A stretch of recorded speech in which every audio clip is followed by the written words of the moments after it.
தெனாலிராமன் கதைகள் பிறந்த நாள் பரிசு. மன்னர் கிருஷ்ணதேவராயருக்கு பிறந்த நாள் விழா.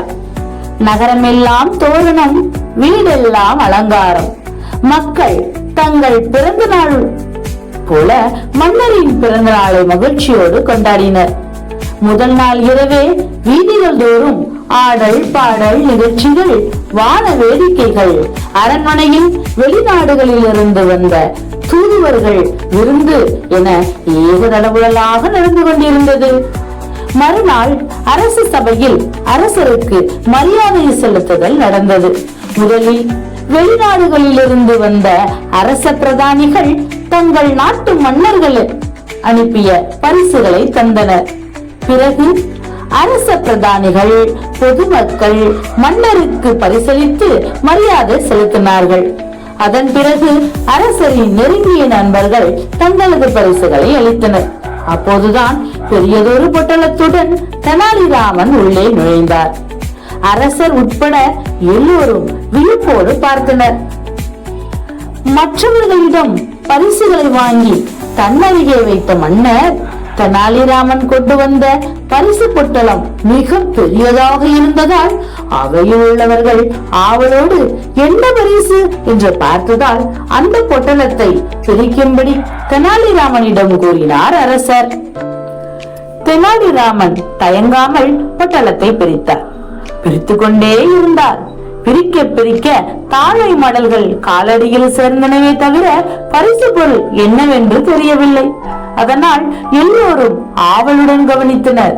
கடைசியாக மிகச் சிறிய பொட்டலமாக இருப்பதை பிரித்தார். அதற்குள் நன்றாக பழுத்து காய்ந்த புளியப்பழம் ஒன்று இருந்தது. அவையினர் கேலியாக சிரித்தனர்.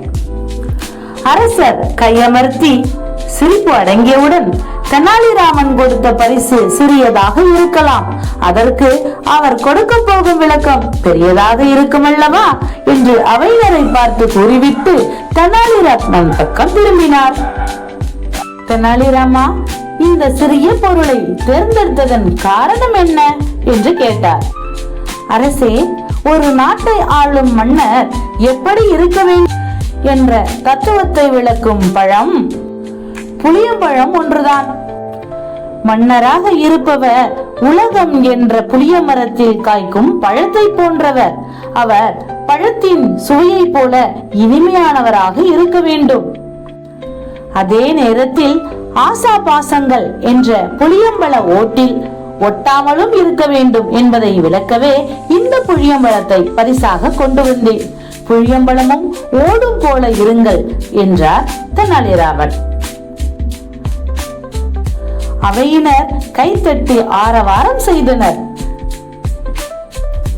மன்னர் கண்கள் பணிக்க ஆசனத்தை விட்டு எழுந்து தெனாலிராமனை தழுவி, தெனாலிராமா, எனக்கு சரியான புத்தி புகட்டினாள். ஒரு பிறந்த நாள் விழாவிற்கு இத்தனை ஆடம்பரம் தேவையில்லை.